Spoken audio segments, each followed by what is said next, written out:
வணக்கம். திருச்சிக்கு செல்கிறோம். திருச்சியில் எங்களோட மாநில நிர்வாகிகள் மற்றும் மாவட்ட தலைவர்களின் கூட்டம் நடைபெறுகிறது. இது எப்பவும் நடக்கின்ற நிர்வாகிகள் கூட்டம்தான்.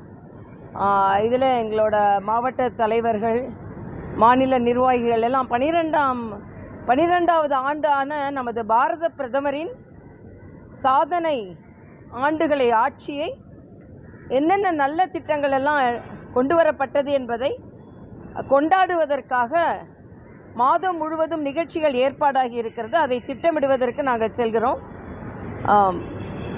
இன்றைய தினத்தில் நான் இப்போ வரும்போது நான் ஒரு செய்தி பார்த்தேன்.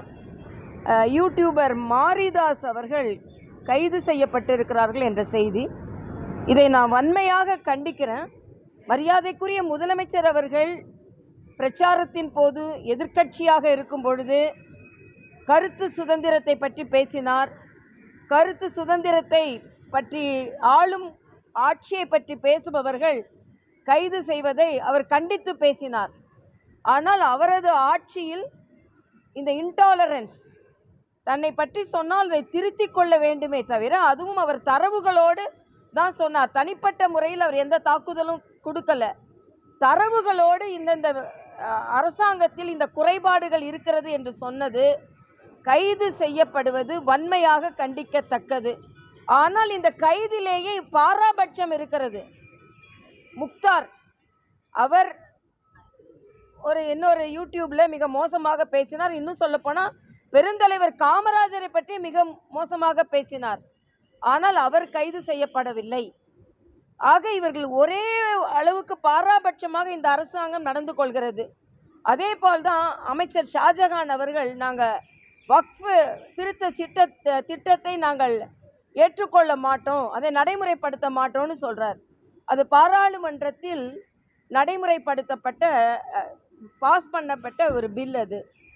ஆனால் ஏன் இப்படி இவர்களாக ஆளாளுக்கு ஒன்று பேசி கொண்டிருக்கிறார்கள்? ஆனால் மதச்சார்பற்ற அரசு என்று சொல்லிக் கொண்டிருப்பவர்கள் மதச்சார்புள்ள அரசாக மாறிக்கொண்டிருக்கிறதோ என்ற தோற்றம் தான் வருகிறது. இந்து மத எதிர்ப்பு அரசாங்கம்.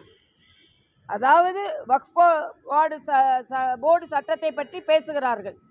ஆனால் திருப்பரங்குன்றத்தை பற்றி பேசும் பொழுது நாங்கள் அந்த விளக்கை ஏற்றுவதற்கு நாங்கள் அனுமதிக்க மாட்டோம் என்று வழக்காடு மன்றத்தில் தீர்ப்பு இருந்தாலும் அதை புறந்தள்ளுகிறார்கள். ஆக ஒரு பாராபட்சமான அரசு நடைபெற்று கொண்டிருக்கிறது.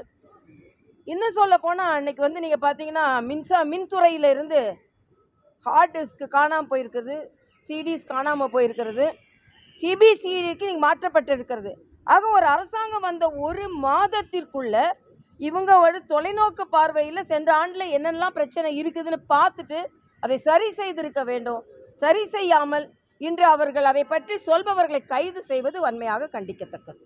இதில் மாரிதாஸ் அவர்கள் அரசாங்கத்தை பற்றி பேசுவதை வன்மையாக கண்டிக்கிறார். ஆனால் பெண் அமைச்சரை பற்றி அவர் தவறான கருத்து பதிவிட்டிருக்கிறார் என்று நான் கேள்விப்பட்டேன். அதை என்னால் ஒப்புக்கொள்ள முடியாது.